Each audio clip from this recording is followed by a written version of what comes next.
It's a make-or-break moment for one of America's oldest technology giants. Big Blue's seeing a tiny green shoot at this hour in this final hour of trade.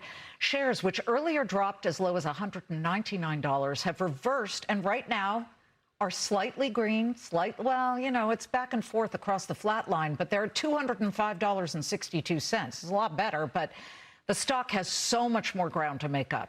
Last night, IBM reported revenue and earnings that came in below even Wall Street's lowered expectations, which the street had to drop after the company stunned investors last week with a rare pre-earnings profit warning that triggered the worst single-day stock drop in the company's 115-year history. Can IBM perform a hard reset before more investors hit delete?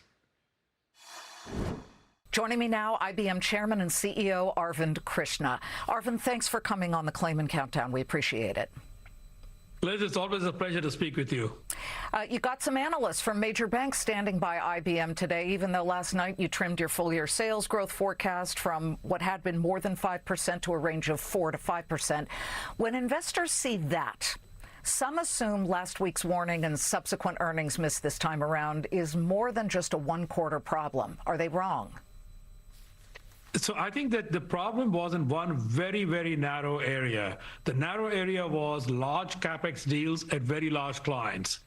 As we see those begin to come back, then it becomes more of a deferral than a destruction question. And I think that the cash flow guide was a positive upside for many of our investors because then they saw we were maintaining it. We want to be conservative and we want to have conviction in what we can do. So we took down the revenue guide, presuming that some of the issues will carry on for a few more months, not a few more years. And hence the revenue came down, but we have enough levers on productivity. That's why we could maintain cash flow. So that's sort of the two halves of what went on. And by the way, just one fact, 1/3 of all the deals that fell out of the second quarter have already come back. So that gives us a signal, maybe not proof yet, but a signal that that was indeed just a deferral for a few weeks, not a destruction. Okay, that's good news for you guys and certainly for shareholders. But can I just ask, you said a few more months, not a few more years. Is it months or a few more quarters? I just want to get that clarified.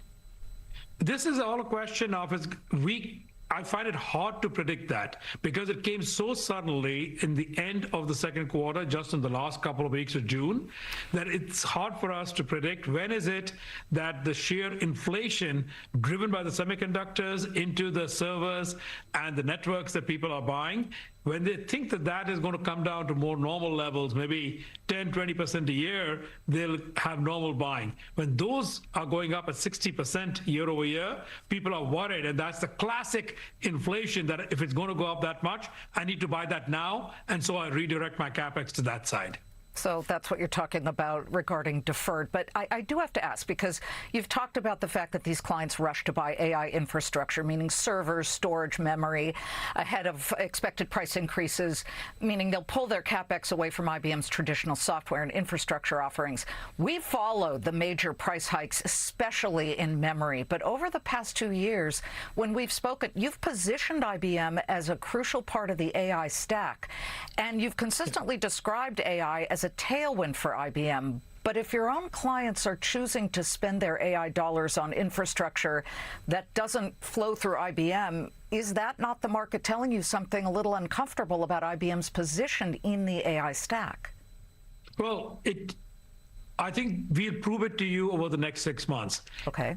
When we see Red Hat growing double digits, we see Confluent growing double digits, we see our Hashi portfolio growing double digits, we see our own storage and power growing double digits, that tells us that we have a problem in a smaller, narrower pot. And is it just a question of timing? And so the third coming back tells us it is timing. And we see 85% of our mainframe clients growing their capacity. Those are all the positive signals. Now, I actually believe on the AI, the reason I believe AI is a tailwind for us is I believe people will use the large foundation models hosted on clouds, but they're also going to use open weight models. Simple fact, token usage across open weight models already exceeds the large foundation models on clouds. That's just a fact that you can see from third-party research out there. And the third one, which is models on the edge and on-premise, are yet to come. People will then need to manage across those environments. That's the tailwind for us. And I do believe it'll go there because people will not use only the extremely expensive models on singular infrastructures. These clients who shifted or diverted their spend, can you just describe them? You had said on the call last night, tens of clients. Now you've got thousands of clients. So can you describe them? Are they all from the same sector? Are they the same size? And what did they say to you at the end of June when they warned you, this is what's happening, we got to move our money? So the tens all come from one description. It's not from a single sector and it's not from a single country. They are what I would call is the Fortune 100 across the globe. So the tens come from the Fortune 100. That is where they were reprioritizing. Should I instead spend my money to go get a year or the next year's worth of demand from that infrastructure as opposed to yours? Because in your case, I could wait for 3 to 6 months, but I can't wait in the other one, given the price increases that are going on. We also have price increases because of the memory and the semiconductors, but nowhere near what the others have had, maybe because we did slightly better on our supply chain. And we talked about that, that because we did better on our supply chain, we do actually have supply, and we will believe that that'll be a tailwind for us in the second half.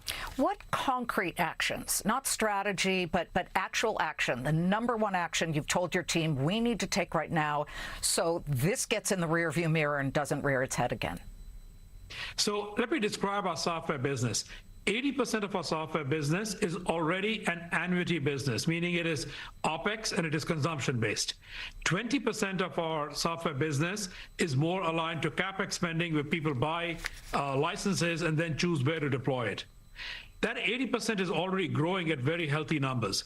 We have to focus more on growing the 80 and not depend on the 20% growing fast. I believe the 20 will grow, but not as fast as before. So the concrete action is, how do you change incentives, motivations, training, give a lot more consumption-based offerings, and give people the help to get that consumption going, because that is OpEx-based. And that is a very concrete action that we're taking right now with our sales teams across the globe. I would imagine your quantum business actually goes at the 80%, the better part of this. And you made some news today.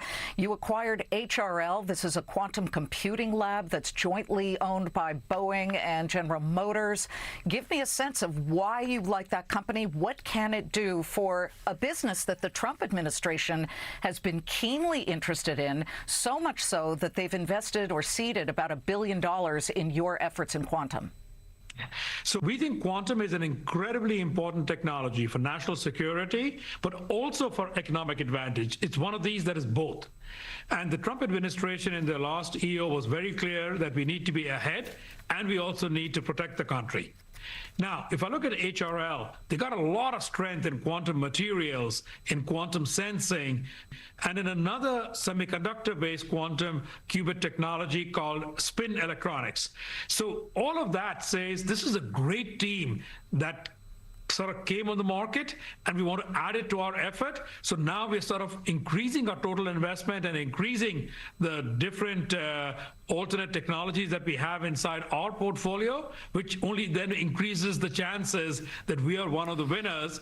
And I'll quantify it. I think I'm now going to up my estimate to where quantum by the end of the next decade is likely going to be $1 trillion impact on the industry. Okay, well, that's news. And, you know, we faltered in the report that you gave last week that caused that huge 25% hit to the stock. I found it interesting because I was thinking about Warren Buffett. He is famed for putting the worst stuff of the year at the very top of his investor letter annually. And, I mean, he's actually written, I did some dumb things this time around. So I think that transparency is certainly critical. I would imagine you and the board feel that that was the right way to go. That was the decision we all made mutually. You never make such a decision in the abstract or all by yourself. So you can imagine there were a lot of conversations, and we decided that that was the better route, to be completely transparent. And also, let's put the bad news behind us so we can focus on what we're going to do going forward. Got it. I think putting it all together would have been very hard.